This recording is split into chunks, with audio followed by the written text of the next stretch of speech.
Assalamualaikum warahmatullahi wabarakatuh. Setelah menyelesaikan tawaf sudah, saya mencoba untuk sedikit bernostalgia, mengenang kembali tentang perjuangan Mbah Hasyim.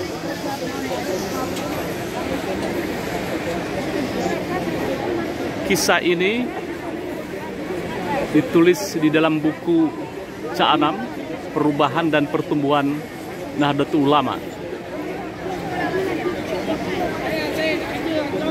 Suatu malam pada malam Ramadan dikisahkan Mbah Hasyim Asy'ari berada di Multajam,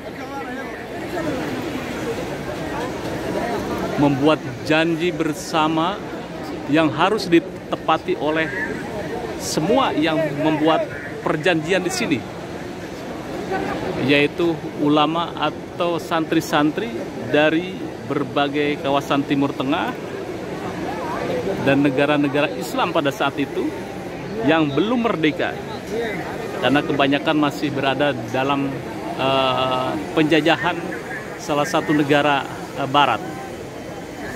Disinilah janji yang harus ditepati oleh Mbah Hasyim dan kawan-kawan dari Afghanistan, kemudian dari Pakistan dan lain sebagainya, dan sebagian Timur Tengah, berikrar untuk menyebarkan agama Islam dan berusaha untuk berjuang memerdekakan kemerdekaan negerinya. Kemudian 1889 Mbah Hasyim pulang dari Mekah setelah berguru kepada ulama-ulama Nusantara seperti Syekh Nawawi Al-Bantani, kemudian Syekh Tirmidzi Al-Tarmasi, dan kiai atau ulama besar lainnya asal Nusantara. Tak berapa lama kemudian Mbah Hasyim membuat pondok pesantren bernama Tebu Ireng. Dari sinilah kemudian muncul kesadaran kaum santri terhadap tanah airnya untuk terus memupuk persatuan dan persatuan umat Islam. Konon tercatat dalam catatan penjajahan Jepang 1943, Tebu Ireng sudah memiliki 25.000 santri yang tersebar di berbagai wilayah.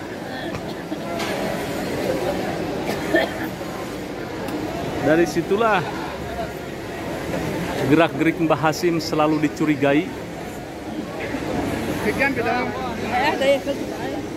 oleh penjajah Jepang maupun oleh Belanda, sehingga ketika terjadi kerusuhan di sekitar Tebu Ireng itu selalu difitnahkan kepada beliau sebagai pemicu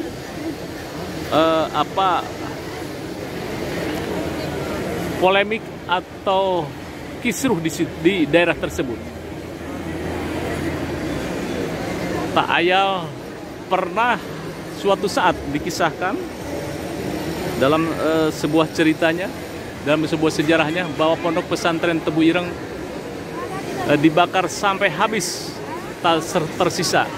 Tetapi pembakaran pondok pesantren Tebu Ireng tidak mematahkan semangat Mbah Hasyim dan santri-santrinya terus bergerak menyebarkan agama Islam ke seluruh Nusantara.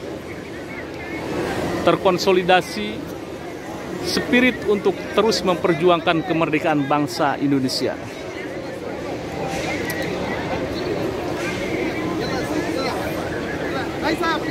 Dengan berdirinya Nahdlatul Ulama 1926 sebagai bagian dari perjuangan atau alat perjuangan Mbah Hasim, Mbah Wahab, Mbah Bisri, dan kiai-kiai Nusantara lainnya membuat persatuan umat Islam semakin terkonsolidasi hingga pada akhirnya 22 Oktober 1945 muncul sebuah fatwa resolusi jihad, di mana resolusi jihad tersebut garis besar isinya fatwa dari Mbah Hasim bahwa wajib hukumnya untuk berjihad bagi seluruh umat Islam yang telah baligh dalam radius 80-100 kilo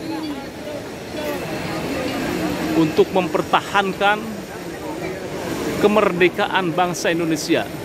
Ketika itu agresi militer kedua, Belanda membonceng pasukan Nika Amerika mendarat di Surabaya, sehingga meletuslah perang 10 November 1945 dengan spirit jihad, spirit untuk menegakkan NKRI, para santri, rakyat, kiai berbondong-bondong mengangkat senjata untuk melawan agresi Belanda kedua, hingga pada akhirnya Jenderal Malabi tewas dalam pertempuran.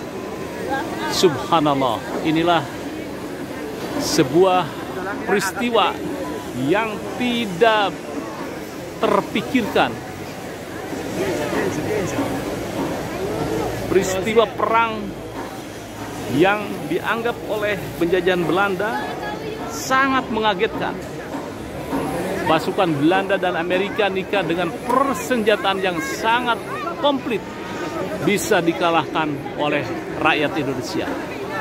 Salah satu elemen penting di situ adalah para santri, para kiai dalam berperang, sehingga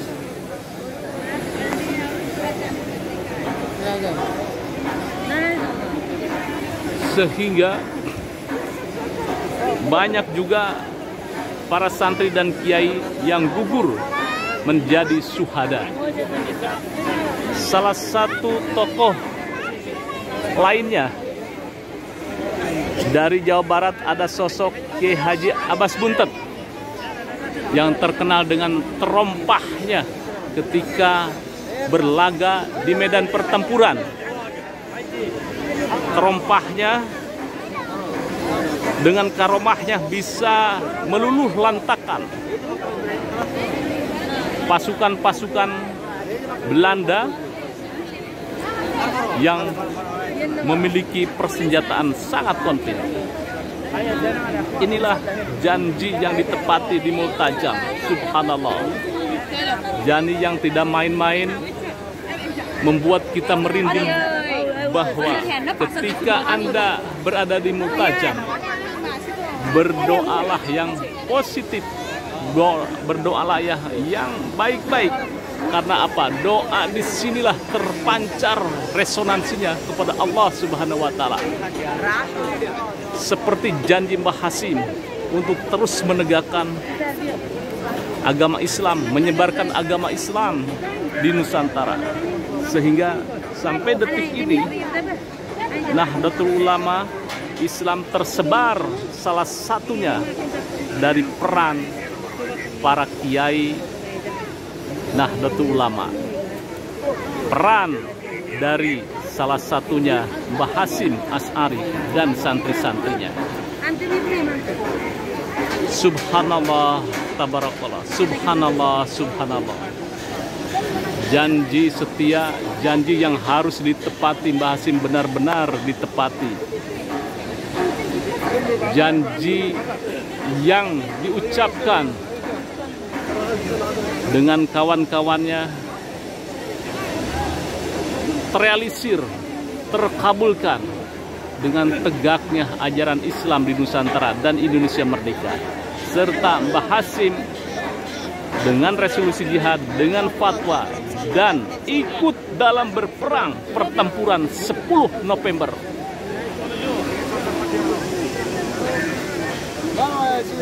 Salah satu pengorbanan yang maha dahsyat. Tak heran jika Mbah Hashim dijuluki sebagai Hadratus Syekh. Secara harfiah, Hadratus Syekh adalah maha guru, maha kiai, dan beliau pantas menyandang predikat itu. Malahan salah satu penulis dalam salah satu buku yang ditulis oleh Asad Sahab bahwa Mbah Hashim adalah alim alamah. Alim alamah dalam bahasa Timur Tengah adalah orang yang sangat mumpuni ilmu-ilmunya. Sebagaimana diketahui bahwa Mbah Hashim adalah sanad ke-14 dalam Sahih Bukhari. Disinilah pemirsa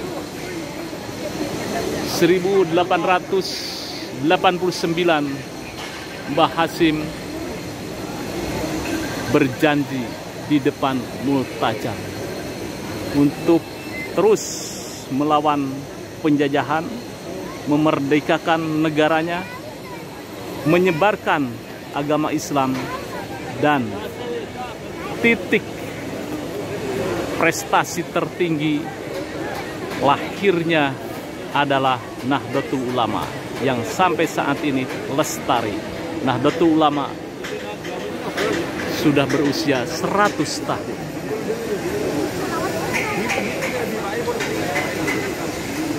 Untuk Mbah Hashim dan keluarga Tebu Ireng, kita ucapkan, kita lantunkan, kita kirimkan suratul Fatihah, Al-Fatihah.